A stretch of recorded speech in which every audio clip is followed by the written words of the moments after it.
subscribe. Don't forget to comment. I'd love to read from you. Thank you. Hello people, welcome again to Abisisa channel, where we teach you to look within to unleash your potentials. My name is Abimbola, and today I'm going to be talking to parents, guardians. I'm going to be talking to everyone. Now the big question is, you have a child who is struggling. How can you help that child? We'll be talking about that today, so stick with me. Tip number 1, please do not live in denial. You know the challenges that your child faces when it comes to learning, online, on-site, whichever form of learning. Okay, so if you have a child who is struggling, do not say that the child is not struggling because you just don't believe it. It will not be fair on that child. So how do you get lasting solutions if we do not agree that our child or children have some issues with their studies? So again, parents, please let us understand the unique challenges that our children are going through so that we can help them get the best solution to whatever it is they're going through, okay? Tip number 2, do not join the bandwagon. Now, let us not do certain things simply because it's trending. For instance, if you have friends, colleagues who are experiencing the same challenges with their children, I'm sure they have also tried different strategies, right? Okay, so you can listen to them and then make sure that you pick out the one that suits your child the most. I'll give you an example of a strategy that you can use. Some children go to after-school lessons. They finish their school lessons and they go somewhere else for an after-school lesson. That might not work so well with your child.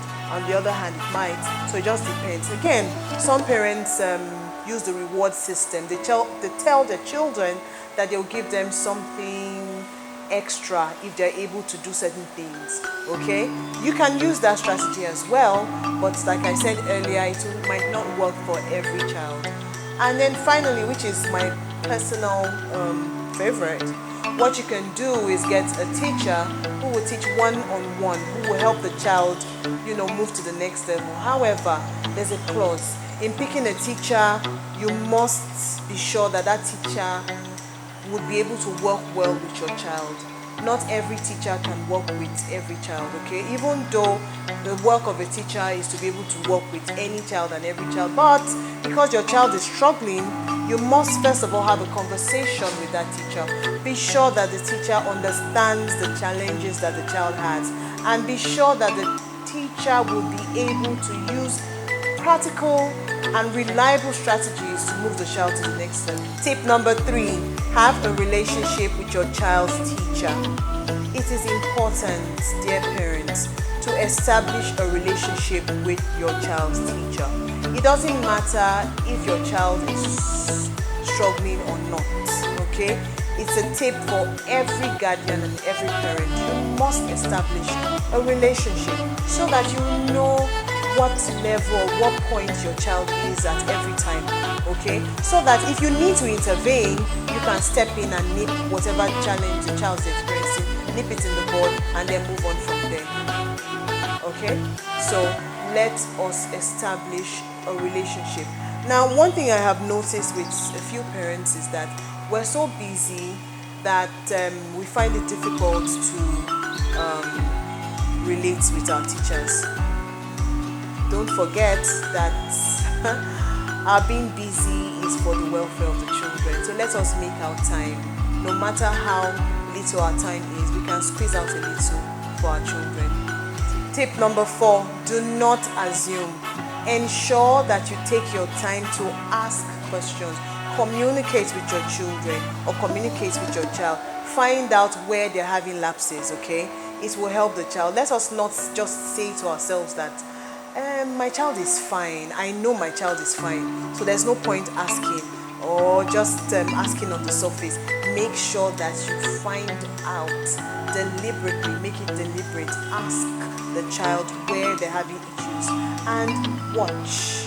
from a distance. Ensure that you watch your child or your children, okay? Because sometimes children don't tell us some of the things they experience, okay? So many times we get to see these things ourselves. So ensure that you watch from a distance and never ever assume. Find out. Number 5, celebrate small wins. When your child who is struggling does something really nice or achieves a goal, ensure that you celebrate that child. Make the child feel good. You can celebrate a child by saying good things, nice things to the child. You can celebrate by buying things for the child. I'm not saying that should be often, but for a child who is really struggling, when the child begins to do well, make sure you recognize that fact and celebrate that child. It is very important. It will help the child feel very good about himself or herself. So let us encourage our children by celebrating them when they achieve a milestone or when they achieve a goal. Let's do that as often as we can. Finally, encourage yourself to encourage your child. Now I explain that. Depending on the degree at which your child is struggling, I want you to answer this question. Now, have you given up? If your answer is no, then thumbs up, well done.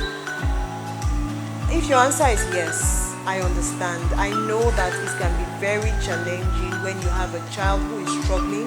You have tried almost everything. You've tried extra teachers, you've tried teaching yourself, you've bought books, you've done everything, and it just seems like the child is not improving, right? You must encourage yourself. You cannot give up now. You have tried so hard, yes, I know, but you just cannot give up. You have to keep forging ahead. I know and I understand that it is not easy, and you realize that from my past videos, I emphasize the fact that we must keep trying because I believe in it, and I know that every child, if given the opportunity, will get better. However, I must say this: let us assess our children gradually. Like I said, depending on the degree or the level at which our children are struggling, let us assess them gradually. They are at point A right now. Let us not expect them to move from point A all the way to point Z. How about taking little steps? Okay, we're on point A now. We've moved on to point B. Yay, fantastic, good. We're on point B, we moved on to point C. We can take little steps and eventually we'll get to our destination. Thank you for joining me. See you in my next video. Bye.